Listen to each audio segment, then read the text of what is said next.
我们继续学这个 particle 的另外一种用法。在这种用法里面，我们会看到有两个动词 V1 还有 V2。我们先看例子，我们谈着谈着，公车来了。在前面这个部分，主词是我们；在后面这个部分，主词是公车。在这里，主词不一样，所以我们两个主词都要写出来。好，我们做什么事情呢？我们做的动作是弹。那这里这的用法是 V1 着，然后再重复一次 V1 着，弹着弹着。这是给我们什么样的概念呢？还记得我们之前说，动词后面加着，表示一个动作它持续一段时间。在这里一样有这个概念，弹这个动作持续了一阵子，所以就弹着。那我们弹到什么时候呢？谈到第二个动词发生。第二个动词是来，什么东西来了呢？公车来了。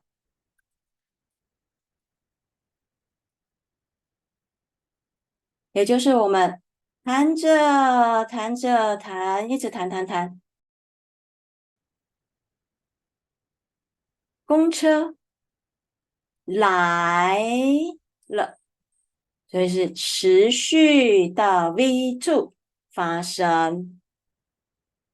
那 V2 发生之后，或许 V1 还会继续发生，也或许它停了下来。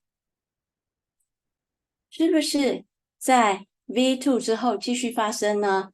在这个结构里，我们不着重这边这个部分，它是不是还要继续？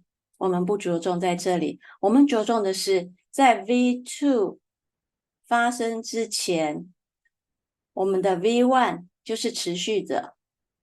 在我们做的时候 ，while doing V1， doing V1 ongoing V2 V1 ongoing V2 happens。 在这样子的情况，我们就把这个弹着动词后面加着这个部分再重复一次，弹着弹着，我们弹着弹着，公车来了。我们再看这个例子，我走着走着，忽然下雨了。在这句话给我们的一个概念就是，我做走这个动作的时候，我持续做一阵子的时候，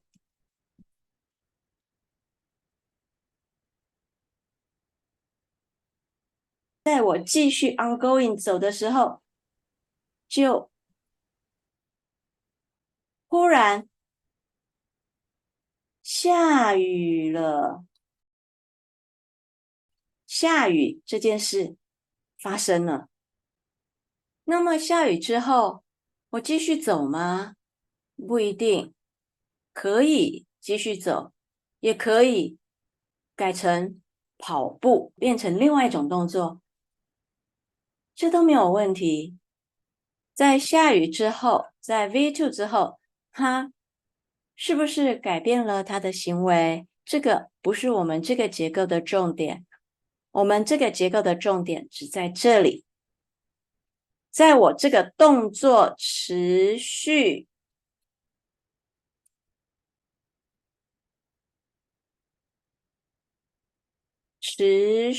的时候 ，V2 发生。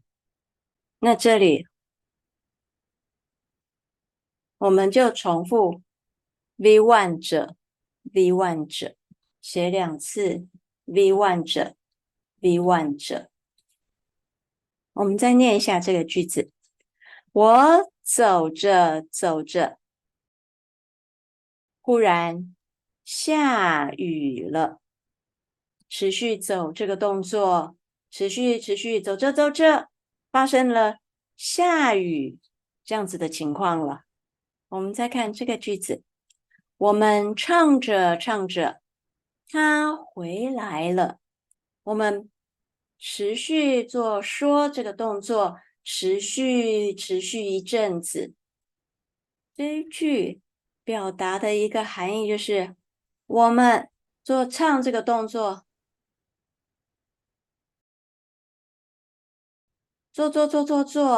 做了一阵子之后，忽然看了一下手机，才发现，哇哦，时间怎么那么晚了？我们唱太久啦，忘了时间，一唱太久了。就是我们唱，在我们发现的时候，我们是正在做唱这个动作，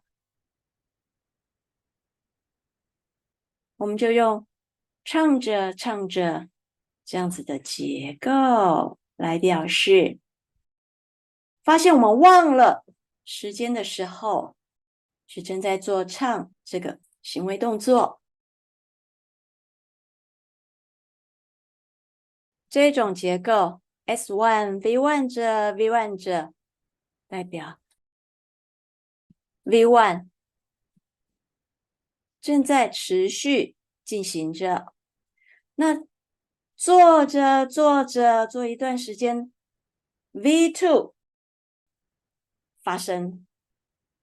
在 V2 发生的时候，我们的 V1 是继续进行着的，我们就可以用这个结构来表示 V1 者 V1 者 V2 发生。我们下次见喽，拜拜。